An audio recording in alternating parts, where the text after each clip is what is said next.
Ladies and gentlemen, welcome to the Mailbox for the 9th of June 2011. My name is Totalbiscuit, bringing you your daily dose of community interaction, discussion on the matters of gaming, and all that good stuff. Email in mailbox@cynicalbrit.com. That is mailbox@cynicalbrit.com with topics for future shows. The game in the background is the one and only Runespell Overture, because I can't get myself away from it. Looking forward to the full release of this title. For those interested, by the way, the developer Mystic Box has announced that they'll be renaming one of the achievements after my previous video, and I believe they're calling the achievement Take the King, in all caps.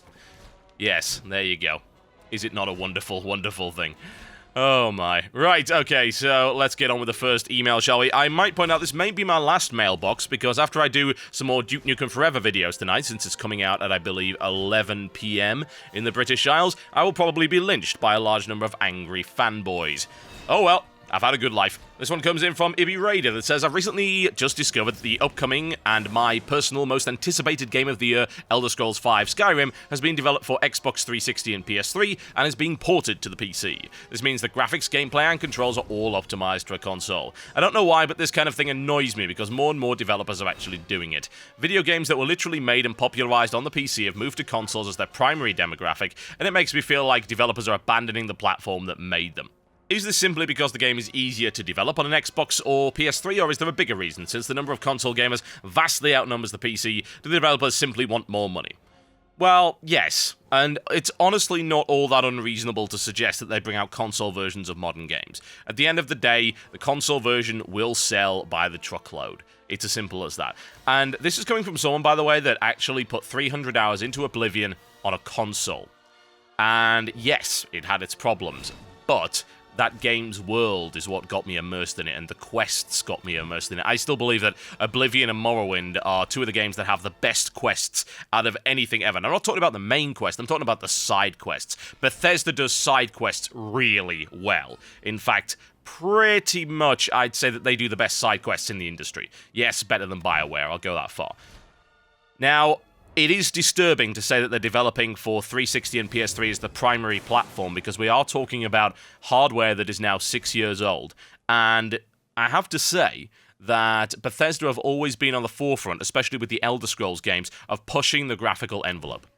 I remember when I first played Morrowind, I was gobsmacked by how good that game looked. And Oblivion as well, regardless of the fact that faces look absolutely awful and the animation quality is not as great. That engine still looks beautiful when it comes to actual environment art. I mean, the forests in that game, and the mountains, and just everything in it, the terrain is second to none. It is amazing. And that's what I hope to see from Skyrim as well, because I just spent many, many hours traipsing around that world. I didn't even use fast travel. I used to like riding around because of simply what I could run into, and of course that gets infinitely better on PC when you have mods. So, I am a little concerned, I have to say. I really, really am, because that could cause all manner of problems in terms of inventory management and all that kind of thing. But as long as they open it up to modding, like they have with their previous games, that can be fixed. For instance, the inventory management in Elder Scrolls 4 was pretty abysmal, but it was fixed fairly rapidly by modders. I would like to see that happen, and I really can't see Bethesda not doing that. They've supported every game they've created up until this point with modding tools. Why would they not do it this time? It seems ridiculous to suggest that there is a precedent of them doing it. Yes, I am concerned, though, that more and more developers are developing for console as a primary platform and PC as an afterthought. PC as an afterthought is bad for business, because people get it into their heads that major developers refuse flat out now to develop with the PC in mind. And you know what that does? That encourages piracy. It's as simple as that. It encourages piracy. The last thing you want to give an angry PC gamer is ammo. Just don't do it, especially with a single-player game. Especially with a single-player game. That is a really bad idea. Do not do that. Because, yes, people will find any excuse. They love to feel like they have the moral high ground even when they're doing something that is morally wrong. They are okay with this. They, in fact, adore it. They will look for an excuse. And if you give them one, that's a real problem. I have to admit, I am very, very concerned I really, really am. Because that could mean all manner of things. Are we going to get another Crysis 2 situation where the texture quality has been damaged simply due to the limitations of consoles? Because we saw it. Crysis 2's texture quality is not as good as Crysis, and Crysis is, of course, 4 years older than Crysis 2. So therein lies the problem with it. It is not a good idea to enrage PC gamers, especially when Bethesda has historically been supported most by PC gamers. And they have substantial sales on PC. And I'm not just talking about the stuff before they start developing for console. I am talking about everything since then. PC gamers have supported Bethesda with great gusto. And I hope to see them continue doing that, because Bethesda is a good company. But I would just like to see them say, look, we understand that the PC market is actually kind of important for our games. That and the modding scene ensures that our games will be purchased long after they've gone off the console shelves, simply as a result of them having extended lastability. So, what we will do is, yes, we're developing primarily for consoles, but we will spend extra time ensuring that the PC version is up to snuff, and here is how we will do it. It's about buyer confidence, and they need to instill that in PC gamers. This one comes in from DeathSight that says, I've been apparently thrust into a PC war. I did not know that buying an Alienware PC made you an inexcusable lowlife. I get this from various sites, like MMO Champion. When I asked questions about a few details for my new Alienware, all I had asked about was the RAM, and stupid me, I mentioned my new PC would be an Alienware. It pretty much turned into a nerd rage war because they are so overpriced. I guess my main point is, why all the hate? Because Dell bought them out? Or is it simply the overpricing of the systems, which I knew very well before I chose to get one? What are your thoughts on this massive hate for Alienware? Gamers are insufferable twats, generally speaking. There is a really good Penny Arcade comic on this subject. I've popped it up on the screen right now. That is indeed an exact thing that I believe about it. Good God. So, my PC was built by a company. I did not, in fact, build my PC myself. Does that mean I'm incapable of doing so? No, I've built my last 4 machines. Did I want to build a machine? No. Why? Because I wanted a machine with a good warranty, with good support that was built by people who were actually qualified. Yes, I could build a PC, but more often than not, something will go wrong with it, and I'll have to deal with it myself. As opposed to now, where I don't. You want to know why I don't? So, my 580, for instance, started artifacting. One of my 580s anyway, so I took the 580 out. I also had a hard drive problem. One of my hard drives ceased to function, so I'm like, oh, this kind of sucks. So I went through the website for the company I got my PC from, and I got a next day RMA. They sent a courier to my house at 11 in the morning with a new 580 and a new hard drive, and I just gave them the old ones, and that was it. Done. Can I do that if I buy the parts myself and put it together? No. For me, it's more important to have a reliable PC and very good support, because at the end of the day, the PC is vital to my job.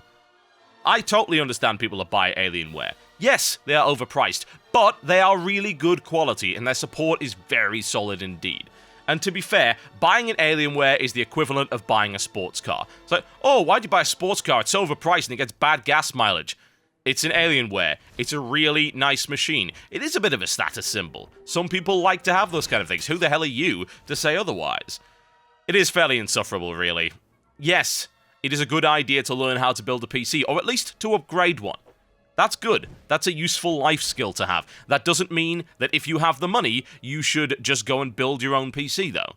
It's not right for everyone. It really, really isn't. If you've got the money, sure, spend it on a brand name PC if you so desire.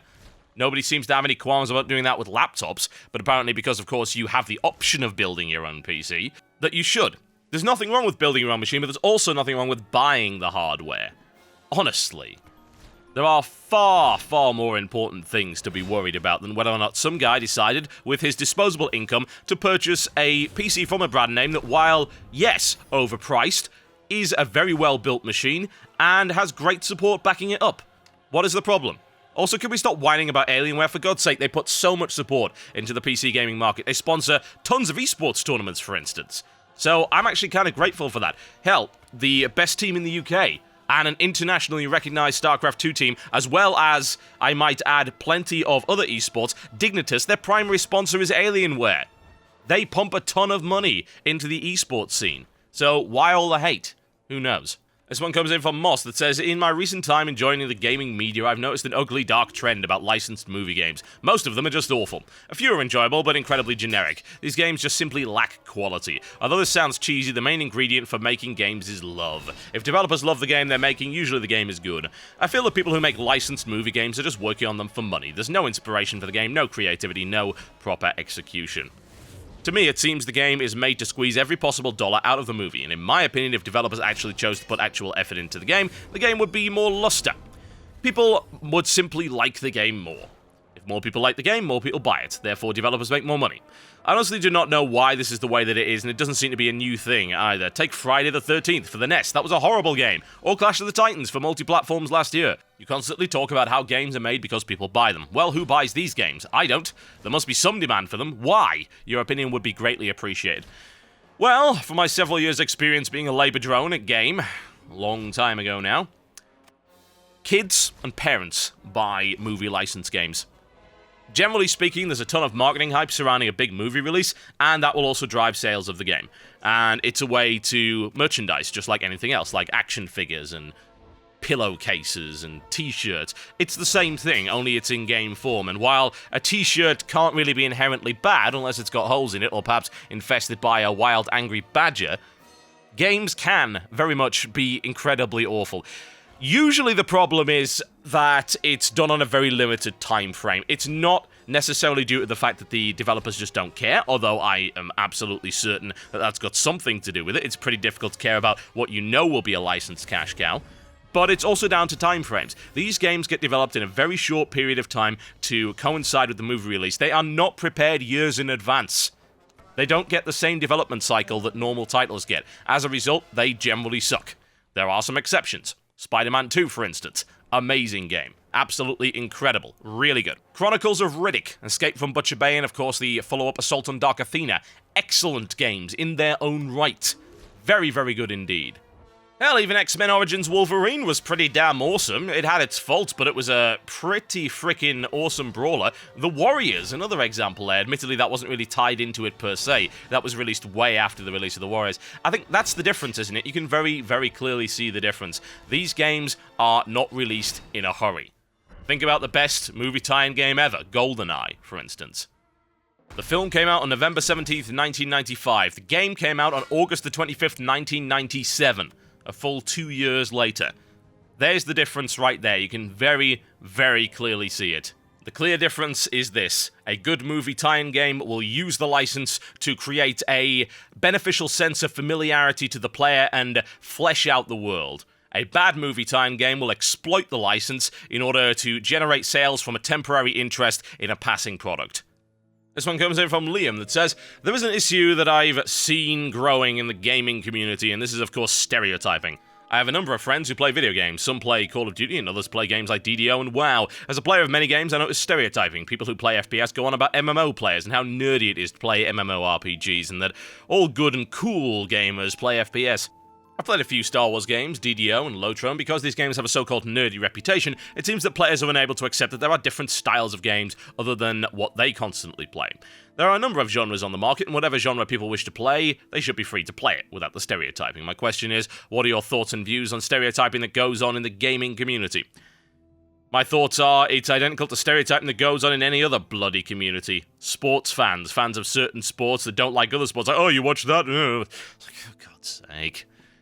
The world will be such a better place when people accept that, in fact, it is okay to not like things. Yes, but don't be a dick about it, folks. The world would be a very boring place if we all played the same thing. When it comes to gaming, it's fairly inappropriate because back in the day, everybody was considered a nerdy, stereotypical, basement-dwelling virgin for playing video games. Video games have become mainstream perhaps in the last 10 years. It's more accepted to do so. The average age of the gamer has gone up. I believe it's now in the mid-30s, if I recall correctly.